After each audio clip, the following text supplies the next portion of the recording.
Hello everyone, welcome to the When It Worked podcast. You're with the host Julian Leahy. Today I'm joined by the fantastic Michael Kurkowski, Steve Rice and Austin Holmes. Welcome to the show, gentlemen. Thank you very much. Julian. All right, we're going to get straight into a game of Jeopardy with our wonderful guests, and then we're going to learn a little bit more about them. Shortly after, we'll go to the next round. All right, the categories are French phrases, herbs and spices, medicine, musical numbers, nature, and US states. Michael Kurkowski is in the hot seat. You can kick things off. All right, I'll go musical numbers 1200. Okay. Musical numbers 1200. In song, My Gal's height that rhymes with her eyes of blue. My gal. What's her height? Rhymes with blue. 5'2". Michael, you're a genius. 5'2" is correct. If it was 6'2", Either 5 or 6'2", right? Yeah, she'd be a bit tall. You'd be running away from her if she was 6'2". All right, Michael, well done. What would you like? You're in control. Same category, 800. 800 musical numbers. Ratio of quarter notes to a whole note. 4. 4 musical notes. Have you studied music? No, I just thought it would be a fun thing to roll. Well, actually, early in my days, I was jazz trumpet for a bit. Well, there you go. You know, you've seen a few notes in your day. It says quarter right in there, so it's like you had to just go again with the most I obvious. can say that's not a musical question. It's just math. Maths, right? Really, yeah. Well, I'm going to pay that one. It says 1/4, but it's a factor of 4. I think that's pretty correct. Michael, what would you like? Let's switch it up. We'll go medicine 400. Medicine 400. Bacterium responsible for this outbreak was coined Legionella pneumophila. Legionella pneumophila. Yeah. Now it gets passed through hospital. To raise our hands if we think we can jump get in if you've got it, Mike. Yeah, no idea. I'm sorry, Steve. You got it? I think so.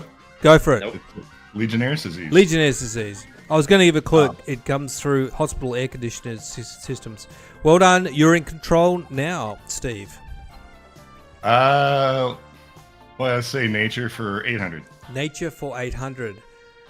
Mycophagists, including humans, are eaters of this kind of fungus. Mushrooms. Magic mushroom. Mushrooms is correct. Well done, Steve. Let's go nature for 1200. Nature for 1200. The Viceroy mimics this poisonous royal butterfly's appearance to avoid predators. Let me answer correctly by saying, what is the monarch Let's take a look. in the Jeopardy stuff? Monarch. Well done. What does Viceroy mean? I think it's another type of butterfly. Type of butterfly. Okay, there you go. Well done. You're in control. What would you like? What's the column on the file? The right? I can't. Far see. right is US states. U.S. states. Let's try that one for 800. 800 US states. While Rhode Island has 5 counties, Delaware has only this many. 3. Oh. I'm going to guess 1. Who jumped in with 3? That was Austin. Austin. Let's take a look. And then Steve said 1. 3 is correct. Well done, Austin. He's on the There you go, board Austin. and in control. Let's go U.S. states for 1200. US states 1200. Cape May in this state is as far south as Washington, D.C. Maine. Maine. New Jersey, Oh, shit. unfortunately. It's all right. You don't lose points. You're still in control. I'm in control, or Austin is? You are, because you got one. Sorry, Austin is, yes. Yeah, let's go U.S. Yep. U.S. states for 1600. US states 1600. Brown versus Board of Education dealt with school segregation in this state's capital. Sorry, what was that? Alabama. Alabama. Kansas. Oh. Is it in the same part of the world? Not really. Not sure. You're still in control, though, Austin. U.S. states for 400. US states 400. America's Dairyland. Where's all the cows? Wisconsin. Wisconsin. Are we allowed to shout it out? Yeah, shout it out. Wisconsin's correct. Well done. I like it. Steve, you just got to get heard sometimes. What would you like? Let's go for a state for 2000. State for 2000. Meredith Wilson modeled his River City on his hometown of Mason City in this state. Oregon. Missouri. Oregon or Missouri are the two guesses we've got. Iowa. Iowa. I thought Iowa was where the potatoes are from, or is that Idaho? Idaho. Oh, Idaho. sorry. Okay, ignore me. You're still in control. Austin, I think. Let's go herbs and spices for 400. Herbs and spices for 400. Aroma was the word for spices in this ancient civilization, and it's not what you might think. I'm going to say Persia. Okay. Rome. That was what I would have thought. I was going to say the Mayans. It is actually a Greek. Sounds like an Italian word. That's why I thought it was Rome. Yeah, it sounds Latin, right? Yes. Herbs and spices for 800. Herbs and spices for 800. In Italian, finocchio is a basic bottle. It's a basic bottle in spice racks. Finocchio. Fennel. Good guess. I'm not sure. Anyone else want to jump in? You got about 2 seconds. Basil. Huh? Basil. It is fennel. That was our man Austin, I believe, wasn't it? Yep. There you go, Austin. Still in control, and you're racking up some points. Herbs and spices 1200. 1200. From South American work, cayenne. This type of pepper makes your mouth Diane. hot and beans chili. Was that Michael? It was Steve. Steve. Okay, Steve in the middle. Well done, Steve. You're in control. Do herbs and spices for 1600. 1600. Romans believed a garland of this garnish worn on the head would prevent drunkenness. Garlic. And keep you safe from vampires. Well done. All right, I guess we'll stick with herbs for $2,000. Herbs for 2000 from the Cash. From the nightshade. Checks in the mail. From the nightshade family, its fleshy forked root sometimes resembles the human form. Tomato. Tomato. Some No, say it's- tomato. Let's take a look. It is the mandrake. Did there I was used to totally be thinking about Harry Potter, and I couldn't come up with that. Was there a comic strip called Mandrake the Magician or something? Anyone remember that? I think that's Marmaduke. The Oh, dog. Marmaduke. Okay. All right. Who's in control? Steve, I think. Yeah, it's me. Let's do musical numbers for 2000. Musical numbers 2000. Number of strings on the standard mandolin. 80? 8. 8. 5. Okay, let's take a I'll look. go 10. It is 8. Steve, was that you? Oh, yeah. I got Oh. one hanging in my room. Oh, you do? Well, there you go. Nice. I'd like to see an 1600 for 80 musical string numbers? one. All right, what would you like? Let's do musical numbers for 1600. 1600. Number of movements in Grieg's piano concerto in A minor. Yeah, no idea. Come on, 4. Michael. I'm going to guess 8, just to have a number. Yep. 14. 8 versus 14. Let's take a look. 3 is the correct answer. Still in control. Steve. Let's do medicine for 800. Medicine for 800. George Washington is one of many whose death is attributed to Leeches. bleeding by leeches, says Steve. Is correct. Well done. Didn't he have wooden teeth and leeches? Oh my God, poor fella. Yeah. Continuing on, what would you like? Sciatica. Medicine for 1200. Medicine for 1200. The most popular US aspirin was originally acquired from a German company as spoils of Bayer. World War One. What is it? Bayer. Bayer. Okay, let's I take a think look. that's a tie. Bayer is correct. Well done. I think who got that first, Steve or Michael? I I did. think Steve kicked it by a millisecond. All right, let me give you some points, Steve. We'll do it at the end. I owe you some points. I missed the boat. All right, continuing on. The 1600 medicine. 1600 medicine. L-Dopa has provided relief for sufferers of this shaking palsy. With cerebral palsy. There was a movie starring Robin Williams and Robert De Niro. And Robert De Niro had this particular disease, and Robin Williams gave him this experimental drug called L-Dopa. Do anyone remember that movie? Yeah, Awakenings. Yes. Awakenings, yeah. Is it cerebral palsy? Michael J. Fox has got it. Oh, Parkinson's. Yeah. Parkinson's is correct. I'm giving that to Michael. All right, medicine 2000. Medicine for 2000. Anti-allergy drug first found to help motion sickness when one patient took it before riding a streetcar. What was that? What does drama mean? Dramamine. Well done, Michael. That was an obscure one. Good job. I have no idea why, but let's go French phrases for 400.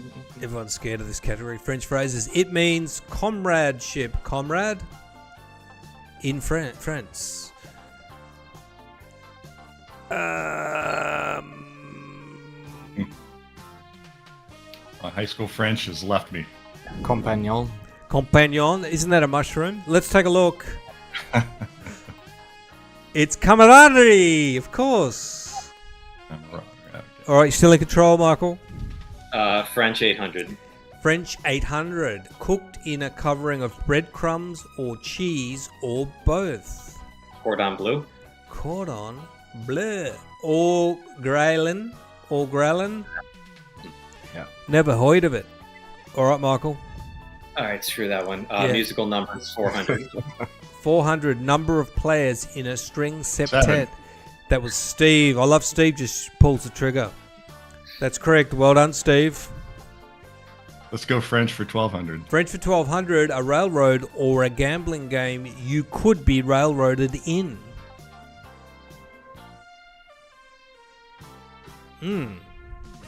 Gambling game. Poker. Baccarat. Oh, that sounds French. Roulette. Roulette. That's the only French word that's coming to my mind. Roulette. Let's go with that because it sounds like rails. Sounds like French. Chemin de fer. Ah, yeah, chemin de fer. You heard of it? Yes, it means railroad. Okay. Never. There's iron, like the iron road, something like that. Okay. I'll take your word for it. Go All right. French for 1600. French for 1600. He's going for more punishment. It could be the final blow in boxing or the finishing stroke in tennis. Oh, Comte de Pete. Coupe de Grace. Yeah, when you get the... Yeah, I've heard of that. We don't have too many Frenchies down here. Then, 2000. Strictly required according to etiquette or usage, such as wearing a bow tie with your tux. What do you call it? A dress code. Dress code, but the French. Oh, well, I know we're going to know it when we see it. Yeah. De rigueur. How is soup du jour not an answer of one of those? Exactly. Yeah, I know. I'll have denouement. or croissant. All right, 3 questions left in nature. I think Michael, are you in control? No, Steve's in control. I think whoever answers is in control. Because we can shout it out, it doesn't matter, right? But we'll go for top down. Let's go 2000. Oh, in the nature. whoops! I did 400. Let's go with that 400's one. good. When you said top, I just pulled the trigger. A la Tulip. Steve. Grown on less than 1% of the land of the Netherlands, it's their living symbol. Steve says tulip. That's correct. Well done. Sorry, I beat you to reading it.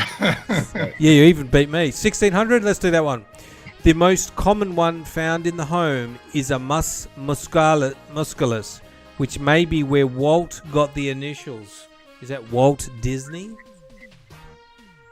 Or Walt from Breaking Bad? I don't know. The most common one found in the home is mus musculus, which may be where Walt got the initials. Is this a houseplant, maybe? What else would one have in your home that... Musculus. Mouse. Oh, I'm going to go with I didn't snail. Oh, it's mouse. Who said that? Was that Austin? awesome. awesome. Good job. Well done. Oh, I didn't even give you points. You I got should have gotten it. I'm from 16. Florida. You're on 3,000 now, Austin. All right, last question. From Arabic, mawsim, meaning season. It's the wind which changes direction with the seasons.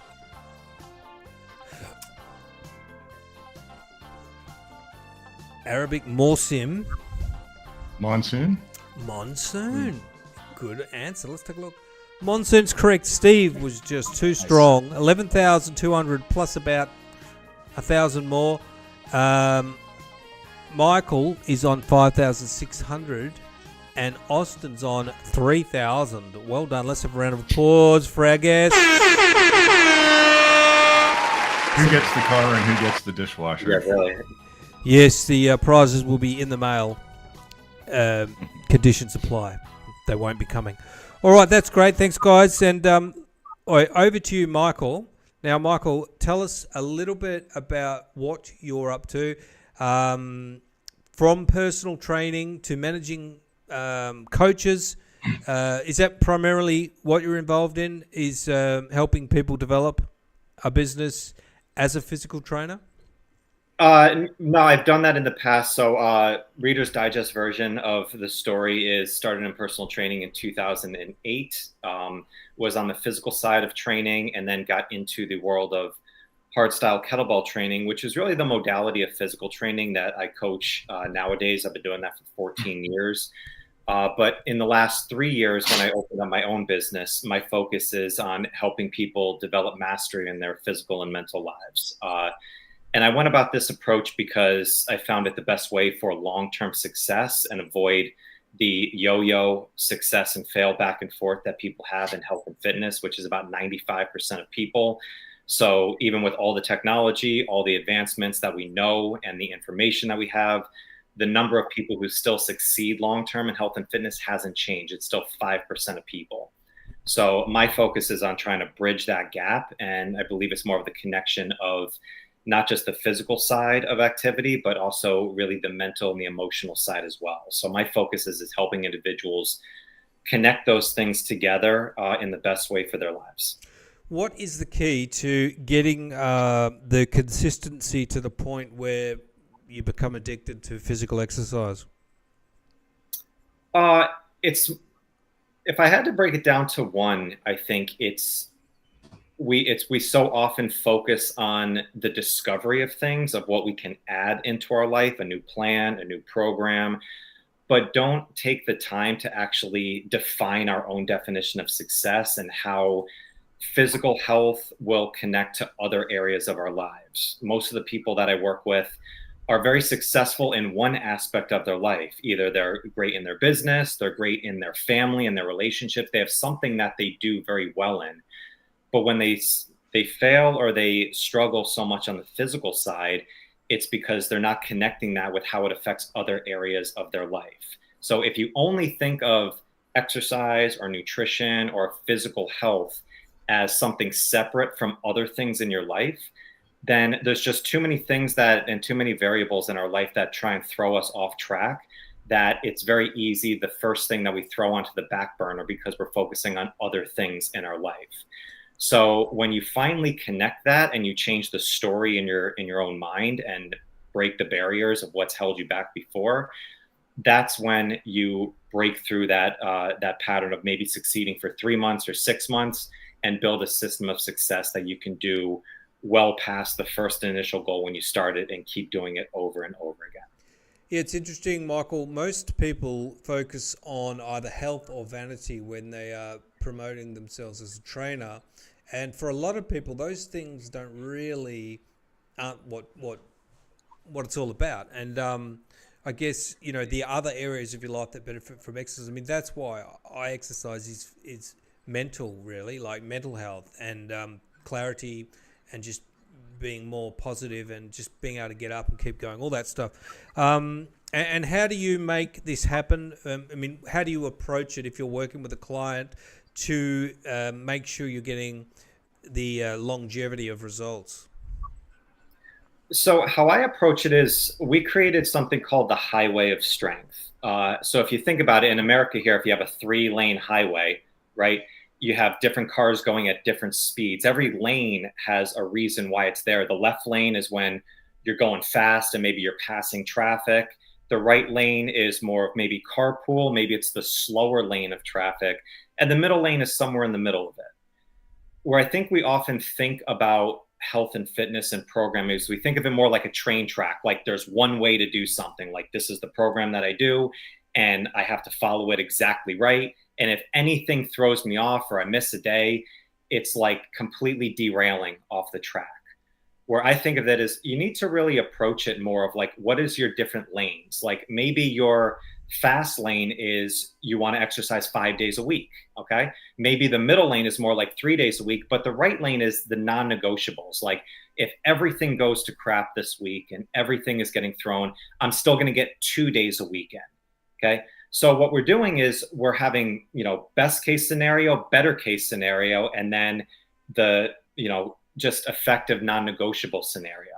And I think if you approach it this way and you really focus on making sure you get your non-negotiables and everything on top of that is just added bonus, what you're doing is you're always doing what you said you're going to do. And this is a key thing that I found is because so often we go from starting a program and you're all excited and motivated and you're saying, I'm going to train 5 days a week. But then something gets thrown in your mind and you only get 3 days in. Well, if the only goal was 5 days and you got 3 in, then you've accomplished 60% of it. And you're actually subconsciously, you're telling yourself that I set a goal, but I didn't achieve it. And then that just keeps going another week and another week over and over again. So I found we talk about this with like, what's a strong mindset? I think the best thing that you can do for building a strong mindset is believe that your word is your bond to yourself. If you say you're going to do something, you do it. And if you do that over and over again, then you're building this undeniable trust that when you say you're going to achieve something, you get it done. And even so, if you start with just the practical things, don't even focus on the optimal. Maybe 5 days a week is optimal, but it's not practical for you to start with right now. Maybe 2 days a week is fine. I have clients that started with just a 30-minute walk once a week, but then that built into 45 minutes, that built into another day, and then so on and so forth. Now you're building a system that you built up where when you've said you're going to do something, you're going to do it. So that's really the mental side of training that I focus on, because the reality is the exercise and the nutrition, all those tactics and strategies, that's the easy part. There's a million different pieces of information and programs out there, and they all work very well. But if you don't believe in yourself that you're going to do what you said you're going to do, then eventually you're going to fall back into old habits. Yeah, that really makes a lot of sense. It's very important, I think, if you're going to set out to do something, understand that your energy level month 1 is going to be vastly different to month 3. And you need to have something that is achievable and non-negotiable, like you say. And I'm just talking about other things like marketing or whatever, just things that you can do consistently and keep doing as your bread and butter. And then when you're feeling a little bit extravagant, you can start doing some extra stuff, and it just makes it all work. That's awesome. It's a different approach to personal training, and I think a lot of people are missing that. And who do you work with, Michael? My clientele is mostly adults 35 and over. Most of them are either young families, so they have a lot of new responsibilities that are on them, and they have to balance between work and family and trying to stay fit and put time in for themselves, all the way up into the people who have built their lives. They're in their 60s going into like their 70s, and now they're realizing that health is not just something that they want to do, it's something that they have to do now more to keep their autonomy in their lives of working with. So it's really mostly adults, more kind of type A personalities. I work virtual with everybody, so I am not somebody that is telling you exactly like do this set, do this amount of reps. I'm putting together a plan with you, and then it's ultimately your job to go and execute it. We're connecting throughout the week to make sure we're doing the right things and adjusting it. But I changed my approach this way is because when I was in personal training, I found that when I was in front of somebody and I was telling them exactly what they needed to do, yes, they were doing very well. But once I was removed from the equation, they felt like they had no idea what they needed to do. So as much as I was trying to help people, we're enabling them at the same time, and then you're relying on somebody else to tell you what you need to do. And COVID taught me a lot about this when I had to close down our studio and people were on their own for a while. And I realized that this was the exact thing that was going on. So that's when I shifted it over to this approach, because my goal with working with anybody is to create the most beautiful breakup. Like, we work for a piece of time and you say, we got everything we need to done. And now you feel autonomous and in control of your own life, that you can go and you can keep doing these things. Awesome. Sounds like a plan for long-lasting results. That's great. And if you want to have a chat to Michael, I've got all his details in the show notes, and start getting yourself on the right track physically. Thank you, Michael Kurkowski. Thank you. All right, we're going to talk to Steve Rice. Now, Steve, tell us about your book, The Globally Conscious Leader. What's that all about? Well, so the Globally Conscious Leader is an organization that my buddy John and I formed a couple years ago. And the book's not out yet. We're working on it. We hope to have it published by September, October. And it's amazing how many parallels there are with what Mike was saying, with what we sort of deal with in business, because it's all about leadership and a set of core values, accountability. And so, he mentioned the definition of success is something we like to talk about in business. John and I ended up here because, like Michael, we've been working with, executives and owners and organizations, between 3 and 300 million for years as consultants. And I have a whole technology company called .com Jungle, and we do integrations with manufacturers, and we work with them a lot. And we find that the leadership is not always, it's sort of embedding the core values across the organization, for one. And like Michael said, when we're there, everybody's acting the way they should. And when we're gone, they're not. And especially the owner, I find that owners tend to be their own worst employees. It's hard to take advice. It's hard to follow up on the big things. And so with the Globally Conscious Leader, we've come up with some systematic approaches that allow people and organizations to lead themselves, lead each other, create accountability, set expectations.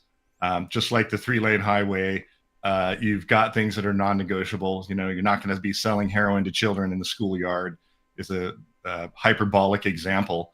But as the globally conscious leader, what we're really saying is that there are leaders at every level in every organization, from the janitor on up. And we want to have an impact with all of those people, not just the owners and executives. Because I know from experience that a thoughtful employee can up the management level of a management team with good activities, so to speak, good habits. And so the Globally Conscious Leader, what we're trying to teach is we're trying to teach good habits. We're trying to teach people that you don't have to have an MBA to be a good business partner, a good business person. You don't have to have training in, 8 versions of, leadership and psychology and whatever the sociological things that you're supposed to identify. Like there's training and all these training and all these things that are taught. We're just saying, there's a couple things you should be aware of. Know what your core values are. We espouse a conversational paradigm called MOCA, which you talk about motivation, opportunity, clarity, and ability. And I call that reciprocal MOCA because a lot of people think of management and or leadership as some sort of top-down thing. And with motivation, opportunity, and clarity, ability, it's really reciprocal. If a boss is clear with you and you're motivated to do something, you totally know how to do it, but the boss just gave you 2 people's jobs, you get to say to that person, I've got the motivation. I'm really clear on what you want. I totally know how to do it. And I don't have the opportunity to do it because you just gave me someone else's job and I already have a job. Right. And you can MOCA anything. So basically, if you go to the Globally Conscious Leader, We have free classes. Our classes are always free. We want people to succeed in learning how to do stuff on their own. And we also have very reasonably priced weekly coaching sessions that you sign up for 6 month and 12 month. And we do that intentionally because we know you cannot make change in a week or two, just like with exercise. You're not going to change your habits, in a month. Talking to Michael, I believe it takes, in my experience, takes a year to change a habit. Probably takes 6 months to recognize the habit, or at least admit that you have it, before you can actually change it. And so this style, we call them coach peer circles. They're you're with people of like mind around a topic. I have my title at the Globally Conscious Leader sort of says a lot about what we do, because I'm the director of global partnerships and program development. Sounds a little bit long, but we have educators from all over the world and mentors from all over the world at industries, and you get to talk to these people. These are not ivory tower strategists. These are people who've run companies, run major departments and divisions in major organizations. They work for companies like Outdoor Research and Patagonia, those kinds of, and they're into sustainability, they're into core values. So we want to bring that to the masses. Essentially, it's like a mastermind where you meet with a group of professional people in their area and get ideas, talk to them, get advice. And who do you mostly work with? So you have the CEOs sign up for this, or does the CEO get all the management team in there at the meetings? How does it work? Well, the challenge with our name is it looks like we talk to the CEOs, and it really, the people that we're talking to are the people in the middle of the company. And so if we can get an entire team to come in and understand MOCA, understand non-arguable goals, understands agile processes of constant improvement, that's better and for long-term for the company. And then they can go out and actually teach and train MOCA and all that stuff to other people. So we're really looking at we do have owners and executives, but it's the middle people that we really want to target. We think we can have a bigger impact with those folks. Yeah, and your use of the word mastermind is excellent. We stay away from that for those groups because most people think of a mastermind group as like $30,000 to $50,000 a year. At least I do when I look at them, and they're for CEOs and whatnot. And these are like mini masterminds that are affordable for people. If you're a middle manager in a marketing department or the design department and you want to be the manager of the design department, basically for a couple $100 a month, you can sit with people and learn leadership skills every week. You don't have to be there every week, and put the stuff into practice. You can get advice from people, from me, from Noel, from Nando, whoever you resonate with as an educator. You talk to that person every week, and if you try and practice things and say like, this totally failed, then everyone's gonna go, yeah, I totally failed too. Let's try this other thing. I love that format. And anytime I've attended one, it's just like, I always have these, oh my God, I'm going to steal that. Or just, you get a little bit stuck in what you're doing, and you just get so many ideas and flexibility, and you can just take little bits of what people are doing. Yeah, they're really, really great resource. So sounds like a good thing, Steve. And who, so you sort of said middle managers, what type of industries do you work with mostly? Does it matter? It doesn't matter, but we really resonate with manufacturers for the most part. A lot of what we do is actually super valuable for nonprofits. It's hard for them to see it though, because they usually have a congruence gap. Yeah. In my experience, between what leadership wants and what everyone's doing below, more so than manufacturers. Well, at least with a manufacturer, that you're pumping out widgets A, B, and C. And that tends to be a little easier, but we definitely resonate with manufacturers. Part of that is how I grew up, super blue collar kind of guy. I'm not here because I went to Yale and Harvard and got an MBA and then did a bunch of online education. I'm here because I actually worked with manufacturers and helped them go from 13 million to 300 million. And, so people inside the warehouse and, below the C-suite usually love us dearly. Not that the other folks don't, but yeah. That's the problem with a lot of the, master's degrees in industrial psychology and all that stuff. I mean, not to just crap on education, but when you're coming down to the company and you're dealing with the workers, there's a real disconnect there. And I don't know. Do you think that there is value in those types of Ivy League business degrees? Absolutely. I mean, my partner John Lamy might be one of the smartest people you've ever met. He's a small town kid from Missouri who went to MIT, got his MBA from Cornell, worked for HP for years, worked on inventions for the US Navy and stuff like that. Knew the Hewlett and Packard personally. Smartest guy you'll ever meet. You'll never know it talking to him. Right. Awesome. But he's got a lot of real world experience. I was hesitant to say the ivory tower thing because like intelligence is intelligence. You have smarts. At the same time, I've definitely seen people who have, MBAs who come out of college and they're throwing advice at companies, and it's not human-centered leadership on their part. They're not listening as well as they should that way. Yeah, you get they've been told.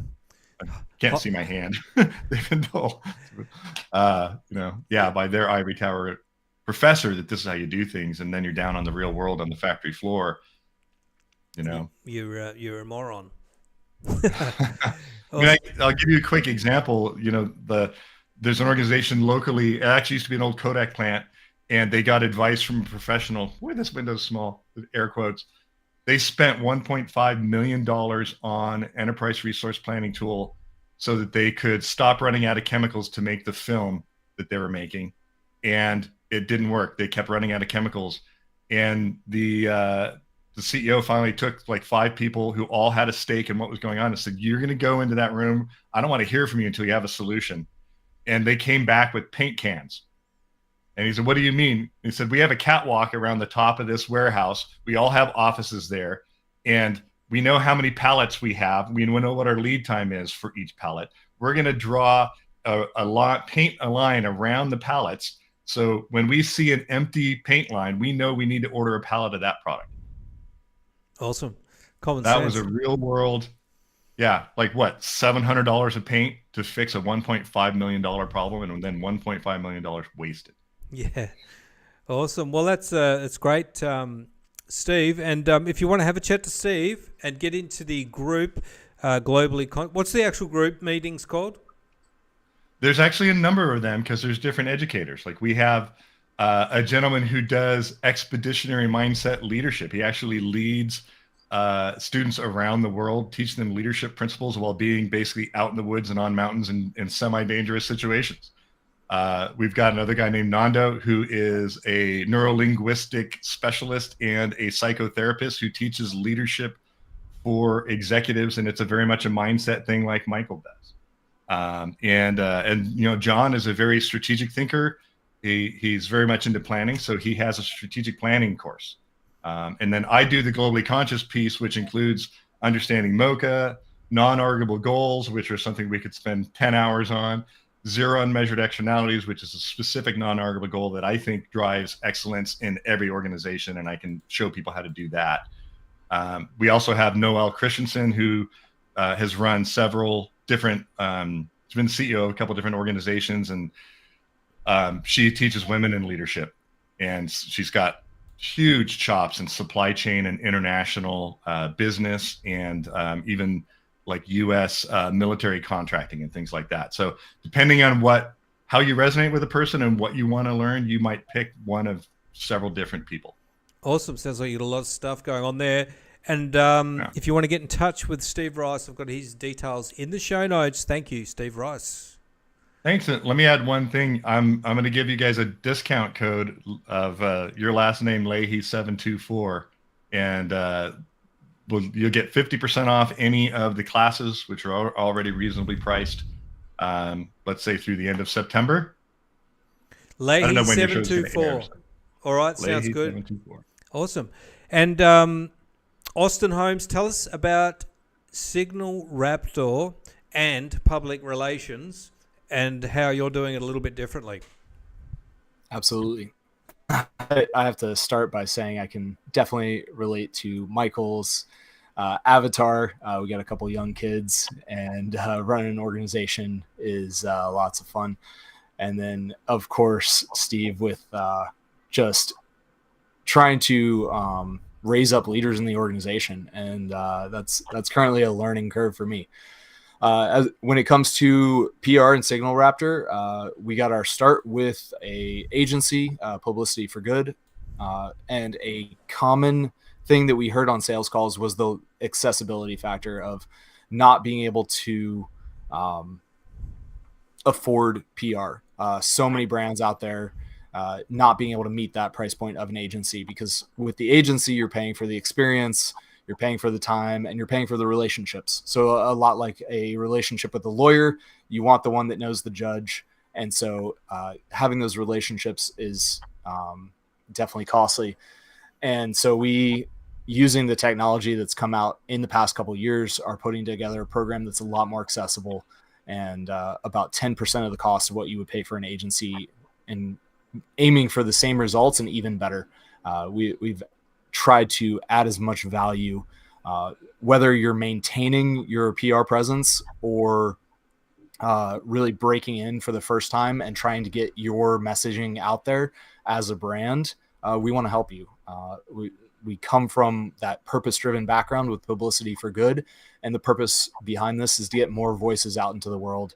I think more opinions are better than fewer in most cases. So are you using AI to contact people and distribute PR material?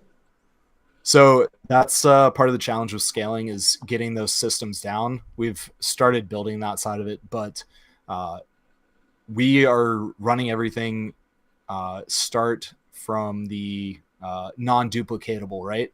So we're getting the process, making sure that it's what people want, finding that product market fit right now. We just started development in November, but we've been running our agency for 8 years. So we know what the needs in the PR space are, and we're trying to apply those in a scalable way. And that's the real challenge for us. I think it's a pretty easy value proposition to go out and get PR service for under $1,000.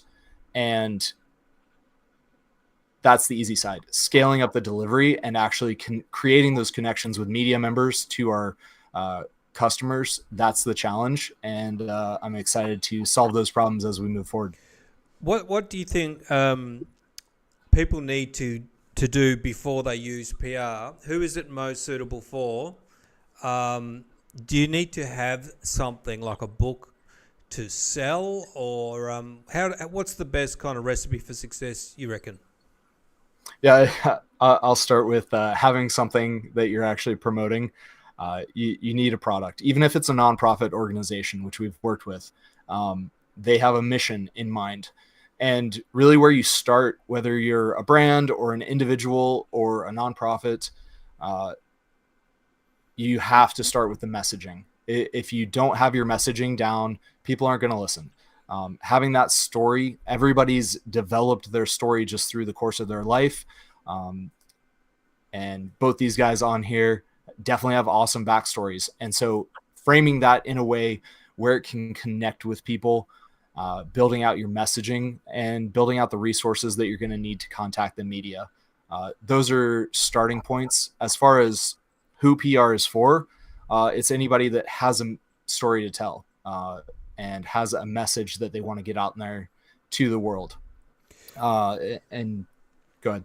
So do people need to have their messaging and their story sorted out first and then do the PR? Or I mean, you don't do that for people, do you? You help them reach people.